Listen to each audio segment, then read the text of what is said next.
Well, the numbers are almost too staggering to comprehend. More than 2.1 million lives lost to COVID-19 in the past year.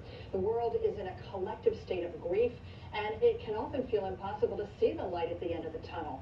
Joining us now with some helpful steps to rise above the darkness and bounce back from loss is motivational speaker and best-selling author Dr. Cheryl Wood. Cheryl, good to have you with us. And boy, what a year of staggering loss this has been for so many people. And I understand this hits really close to home for you because you actually lost someone close to you this year. Yeah, 2020 has been such a challenging year, and some of that has trickled into 2021. For my family, we lost my 20-year-old nephew, Jordan Alexander Cofield, in August. And that was a devastating blow for us. And the question is, how do we bounce back from that? How do we move forward? The human spirit by nature has this resiliency to it, but oftentimes we just need to be reminded of some of the basic fundamental steps and things we can do to try to get back on track and get some level of normalcy. Well, we're very sorry for your loss. And you have some tips. You actually have 5 tips on how to bounce back. So let's go through them. First, you say we should acknowledge the loss. Absolutely. So often we're in a society where we're taught, oh, just swallow it, accept it, and keep it moving and go on to the next thing. But we're not just talking about loss in terms of lives lost, but even financial loss. People have lost their jobs, they've lost their businesses, they've lost hope because we are now in new societal norms. So you've got to, first of all, not sweep your feelings under the rug, but just acknowledge, are you feeling sad? Are you feeling lonely? Are you feeling uncertain or some level of despair? And if so, the only way you're going to heal from that is to acknowledge that that's what you're feeling.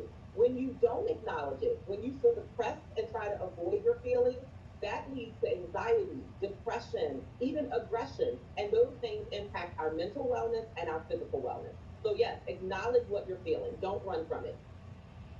And when you express yourself, you say we should share our feelings out loud to someone that we can trust. Why is that?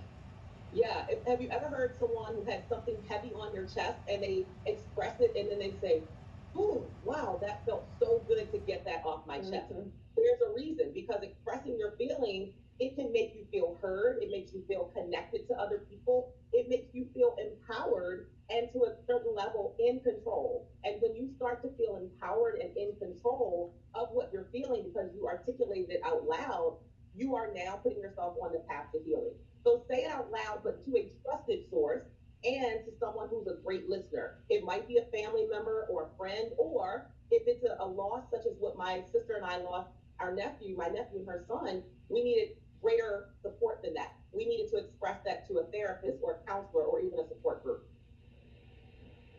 And of course, we want to boost our mood. Any suggestions there? Whatever brings you joy, find that thing and tap into it frequently. If it's dancing, turn the volume up on the radio and dance your heart away. Dance like nobody's watching. Watch a funny video. Play with your pet. Take an online yoga class. Whatever gives you that feeling of being refreshed, re energized, renewed, and takes you to a happy place, you want to release those good endorphins as often as possible. And your 4th tip is to help somebody else. Why does that help us feel better? What better way to take the focus off of your own feelings that might be toxic in the moment than to support, serve, help, volunteer to make someone else's life better? It might be something as simple right now in COVID as asking your neighbor if they need some type of support. Maybe it's an elderly neighbor and you can go shopping for them, go to the store, do something for someone else. It takes the focus off of you and it shifts your energy. And that's what you want to do consistently. Shift your energy to something positive because you're helping someone else. That always makes the human spirit feel better.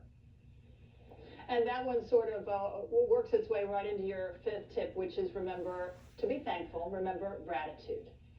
Gratitude is so good for the spirit. In fact, I encourage you to keep a gratitude journal. Like there are small things that we take for granted. You don't want to take anything for granted. In this past year of loss, now is the time to tap into what you're most grateful for. And again, that releases these feel good emotions, which allows you to sleep better. It allows you to feel more alive. It allows you to express more compassion and kindness for other people. And it's even been shown by studies that when you have more gratitude, you increase and have a stronger immune system. So all of these things do nothing but benefit you and help your mental state and your physical state so that you can move forward and bounce back. So many great tips that will help a lot of people. Thanks so much. Motivational speaker and best-selling author, Dr. Cheryl Wood.